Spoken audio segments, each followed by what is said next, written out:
RLA. We are here at the Future Renting Conference in London, and I'm joined now by RLA Policy Director David Smith. And David, what an incredible week for the private rented sector. There's been such a concentrated burst of activity, all timing with this 20th anniversary celebrations of the RLA. Yes, every time I think a week can't get bigger and busier, it just does, and it's going to, I think, keep going that way for at least the next few. So yeah, there's a lot happening at the moment, and it's quite, I suppose, exciting, but frightening at the same time. And this conference is just for the day, but I almost think we could actually do it over 2 days because there really is that much going on for landlords to keep up to date with. There is, and more to come. I think the budget will repay attention. One never likes to predict the budget, and you never know, but I think there's possibility of things happening there. Of course, we've got lots of things happening in October. I don't think all the announcements around October are quite finished yet. We've got the tenant fees bill, probably as we drift into 2019. We've got the start potentially of the housing court consultation in the autumn, as has generally been made clear this week. We've got the government's response to the longer tenancies consultation and what they intend to do about all of that. So there's and that's just a small number of the fairly vast number of consultations ongoing, so masses happening. Indeed. Now, talking about the wider picture in the private rented sector, I don't know if you agree, but I feel that the kind of government rhetoric has changed a little bit, and it's been perhaps more conciliatory, more willing to listen, and I think there's much more coordinated effort by all the industry stakeholders to kind of work together to lobby government. Is that true? Yeah, I think there's been a lot of learning all round. Different groups in the industry have improved the way they work together because we've had payoff from operating together, and the government has changed its position as well because it was at some level operating a bit of a divide and conquer mechanism. They sort of shied away from that. We started to deal with it, which has certainly helped. And you know, there are things that we and Shelter and Crisis and even Generation Rent agree on, and where we do agree, then it makes complete sense to push that point jointly to government, because then the argument becomes unassailable. There has also, of course, been a bit of a reshuffling of ministers. I think the MHCLG is very lucky to have James Brokenshire, who is, without question, an excellent minister. Did a great job when he was in Northern Ireland. Very fortunately had to step back for a while because of illness, but seems to be back with full force. Definitely a serious thinker, which actually I think is something that housing and a number of the other complex issues within MHCLG at the moment really need. He's got a new senior civil service team, some of whom we've been lucky enough to have here at the conference today, and their attitude is different as well. And I think that there's certainly some very positive discussions going on now. There's also been a great push to do more research. The MHCLG has also recognised that research is the foundation of good policy, which was not always previously the case. And that research is starting to appear. So all of those things are coming together in a really interesting nexus at the moment to start to produce potentially some real answers for the sector. Yeah, indeed. And talking of Mr. Brokenshire's senior team, we've had Anne Frost here today speaking, the Deputy Director for PRS at MHCLG. And Anne said, a couple of interesting things, just wanted to pick up with you. She didn't want rogues driving the narrative of the private rented sector. Yeah, I mean, a really great comment. One, I think rogue landlord is a horribly unfortunate choice of words. It's one the RLA has never liked. We much prefer to use the phrase criminal landlord when we're talking about people who break the law.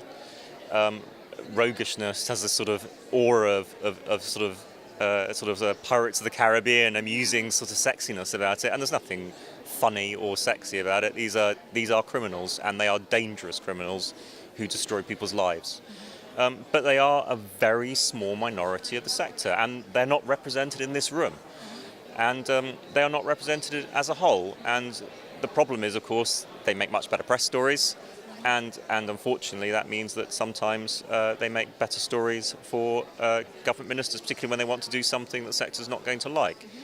There has been, fortunately, a real acceptance among the MHCLG that is not really the story, and that there are other much better stories that we can tell, and actually we're better off to tell those stories and then encourage that behaviour rather than obsessing about bad behaviour and marginalise the bad behaviour and wipe it out, absolutely, but then focus as well on the positive side as well.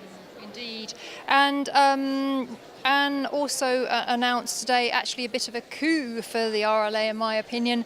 She announced today that the government was going to review selective licensing. Yeah, that's been on the cards for quite some time, but it's something we've been very keen on. There is clearly a lot of confusion around selective licensing. It's been made a lot more complicated by the High Court recently in terms of fees and so on, and the upper tribunal as well in terms of what selective licensing actually does. A lot of local authorities think it's the answer to the problem, but it isn't really. It's missing the point of the problem. If the problem is bad housing, selective licensing doesn't really fix bad housing. Selective licensing makes lots of people have a piece of paper that says they're licensed. Unless you then enforce that, so rather like having a driving license doesn't make you a good driver, passing a driving test and learning to drive, and of course the police making sure that if you break the law you'll be stopped, is what makes people good drivers. Having a piece of paper or a card with a ticket on it is neither here nor there. And at the moment, the reality is for criminal landlords there is not enough enforcement, and a significant percentage of them think that it's worth the risk. Yep. And until it's not worth the risk, then that's no good. And selective licensing isn't doing enough to change that balance. Totally agree. If we just turn our attention back to the actual event, the whole concept of future renting, we've had Cardiff, we've had Manchester, now the event has landed in London where all the policies are generally discussed and made. How important is this concept and this platform to the RLA going forward? Because it feels like you've really set new standards, and to get so many landlords in the room on one day, I think is a wonderful thing to see, and so positive for everybody. Well, there are a lot of great conferences out there. I've spoken at many of them. We felt that some of them weren't quite doing what we thought we wanted to see. They also tend to be either all in London or all somewhere else, and there are different stories to tell in different places. Right. Wales is Wales, London is London, Manchester is Manchester, and the problem with having one conference in one place implies that the private sector, rent sector, is one thing, and it really so much isn't. And we keep trying to make this point to the government, and it doesn't do as much good to say to the government there are lots of PRSs if we don't then put our money where our mouth is, and accept that fact. And we've had 3 conferences, each of which had its own agenda, each of which had different speakers. Apart from me, I was at all of them, but there we are. Mostly different speakers. And while talking about the theme of the future of renting has been targeted to the concerns of those areas. And I think that's a really important point to bring out. The future of renting is important, but there's more than one future because there's more than one renting. Absolutely. Is there anything else you'd like to say about the conference or the RLA's 20th anniversary? Because I think the House of Commons event was so great to have James Brokenshire there, and it's such positive sentiment from him. Well, I think the very fact, of course, that James Brokenshire turned up, having actually not accepted the invitation, it was accepted by his predecessor, and he could easily have got out of coming on the basis that he was a new minister, and he didn't. And we should bear in mind the Shadow Housing Minister was there as well. They both spoke in very similar veins, very positively about the sector.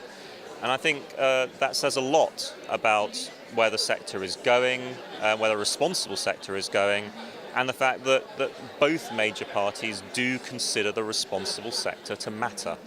And we need to maintain that and keep that drive forward, and good landlords are a key part of that, because if there are no good landlords, it's very hard to justify a responsible sector. So the good landlords we have here in this room today who want to learn, who want to be responsible, who want to be part of the sector are the future of the PRS, and we need to ensure we maintain that.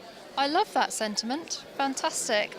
Brilliant to speak to you, David, as ever. Thank you very much for joining me here in the interview, and let's hope that the rest of the conference is as exciting and vibrant and engaged as it has been this morning, because it's been really interesting, hasn't it? Yeah, very exciting so far, and hopefully we'll manage to carry it on. No pressure on me. Thanks, David.